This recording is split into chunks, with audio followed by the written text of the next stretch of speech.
நச்சினை போன்ற பெண்பால் புலவர்களின் வழி அக்கால பெண்களின் வழி சிறப்பு கூறப்பட்டுள்ளது. வீரமும் காதலும் கலந்த வாழ்க்கைதான் இது. போர்க்களம் வந்து புறம்பாட வேண்டும் என்ற குறிப்பு மூலம் பெண்களும் போர்க்களம் சென்று வந்தது தெரிய வருகிறது. மேலும் போரில் ஆணிரைகள் துன்பக்கூடாது என்ற குறிப்பு மூலம் விலங்குகள் மீதான இரக்கம் கூறப்பட்டுள்ளது. சேரலாதன் உம்பற்காடனின் நட்பு பெரிதும் பேசப்படுகிறது. சேரலாதனுக்காக உயிர் துறக்கும் உம்பற்காடன் படைத்தலைவனான தன் நண்பனின் உயிரை காக்க கடற்போர் புரியும் சேரலாதனும் நட்பிற்கு இலக்கணமாக திகழ்கின்றனர். எது வேண்டிலும் கேளும் புலவரை என்ற சேரலாதன் கூறுவது அக்கால அரசர்களை குடைக்கு சிறந்த எடுத்துக்காட்டு.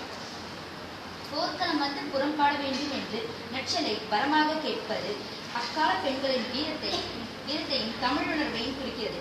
இந்நாவல் காதலின் வீரத்தையும் மட்டும் எடுத்துக்காட்டவில்லை, தமிழுணர்வையும் ஊட்டுகிறது. வைரமுத்துவின் நாவல் என்பதால் அவரின் கவிநடையிலேயே தெரிகிறது. பக்கம் திரும்பும் பக்கங்களில் எல்லாம் கவியை வாரி இழுத்த வள்ளல் வைரமுத்து முடிவில் கதையோ அல்லது கவியோ என்று தோன்ற வைத்த புத்தகம் வில்லோடு வாணிதன்.